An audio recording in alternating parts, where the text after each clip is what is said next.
Assalamualaikum warahmatullahi wabarakatuh. Perkenalkan, nama saya Najwa Zaki Ajara. Saya peserta Leksa Medas 2023 Subrayon 7 dari SMP Negeri 2 Paseh. Untuk bulan Februari ini, saya akan mereview buku yang saya baca yang berjudul Kisah Nabi Yunus alaihissalam. Buku ini diterbitkan oleh Kultum Media dan ditulis oleh Abu Eza.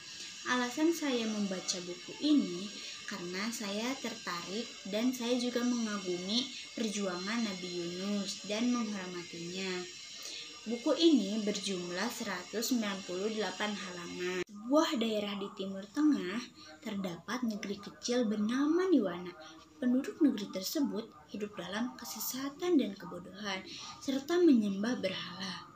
Lalu datanglah Nabi Yunus dari Palestina. Kedatangan Nabi Yunus ke Niwana adalah untuk menyadarkan kaum Niwana akan kesesatan dan kebodohan yang mereka telah perbuat.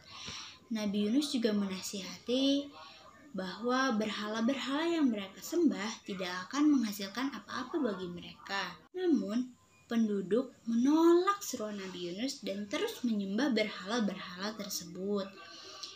Tapi Nabi Yunus tidak berputus asa. Ia tetap melanjutkan tugasnya, yaitu berdakwah kepada penduduk Niwana. Setelah berdakwah kurang lebih 30 tahun, Nabi Yunus hanya mendapatkan 2 pengikut, yaitu Robil dan Tanu. Akan menghadapi penduduk yang keras kepala, akhirnya Nabi Yunus marah dan kecewa, lalu meninggalkan penduduk Niwana. Sepeninggalan Nabi Yunus, langit mulai tertutup awan hitam yang pekat dan tebal. Penduduk pun mulai panik. Mereka langsung teringat kepada peristiwa yang dialami penduduk Madian yang menolak seruan Nabi Syuaib. Lalu penduduk mulai mencari-cari Nabi Yunus. Akan tetapi sudah terlambat. Nabi Yunus sudah pergi meninggalkan mereka. Akhirnya penduduk pun sudah merasa putus asa.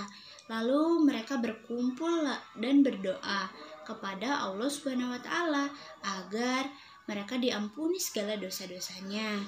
Lalu Allah pun mengabulkan doa mereka dan awan hitam yang tadinya menutupi negeri kecil tersebut telah menghilang dari negeri itu. Penduduk Niwana pun bersyukur karena bisa kembali hidup normal. Itu Nabi Yunus terus berjalan hingga ke pelabuhan. Di sana ada sebuah kapal yang siap untuk berlayar. Lalu Nabi Yunus segera meminta. Setelah mendapat izin, Nabi Yunus segera naik ke kapal. Saat tiba di tengah lautan, muncullah angin kencang mengombang-ambing kapal yang dinaiki Nabi Yunus. Penumpang pun mulai panik. Nahkoda kapal melaporkan bahwa kapal kelebihan muatan. Akhirnya diputuskanlah bahwa muatan harus dikurangi. Diundilah siapa yang akan terjun ke laut. Dan ternyata nama Nabi Yunus keluar. Sesuai hasil undian, Nabi Yunus segera terjun ke laut. Dan tiba-tiba saja ada seekor ikan paus raksasa menelan Nabi Yunus hidup-hidup.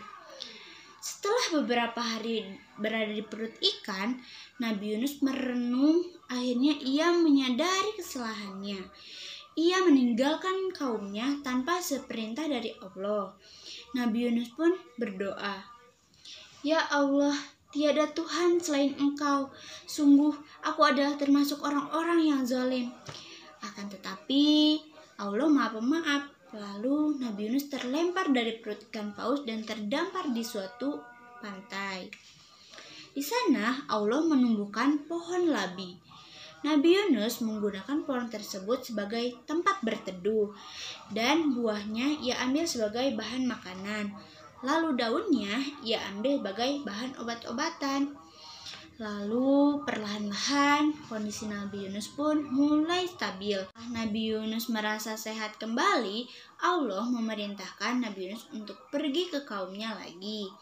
Berangkatlah Nabi Yunus ke Niwana. Kedatangan Nabi Yunus sangat disambut dengan riang dan gembira oleh penduduk Niwana. Mereka sudah menunggu kedatangan Nabi Yunus. Yunus pun terkejut karena penduduk sangat menanti-nantikannya. Kemudian penduduk meminta Nabi Yunus untuk mengajari mereka tentang agama. Nabi Yunus pun sangat senang melihat penduduk yang telah bertobat dan menyembah hanya kepada Allah, dan dengan senang hati mengajarkan mereka. Hikmah dari cerita Nabi Yunus tersebut adalah, teman-teman, kesabaran sangat dibutuhkan dalam berbuat hal apapun. Karena dengan bersabar, kita dapat meraih hasil yang luar biasa. Dan meminta maaflah atas kesalahan yang telah kita perbuat. Juga harus dibiasakan ya. Dan kita juga harus seperti yang Nabi Yunus contohkan, dengan meminta maaf dan menyadari kesalahannya. Dia telah meninggalkan kaumnya tanpa seizin dari Allah. Nabi Yunus pun segera meminta maaf kepada Allah dan berdoa kepada Allah. Nah, kita juga harus seperti itu ya teman-teman. Sekian cerita dari saya, semoga bermanfaat. Mohon maaf jika ada salah kata. Wabillahi taufiq, wassalamualaikum warahmatullahi wabarakatuh.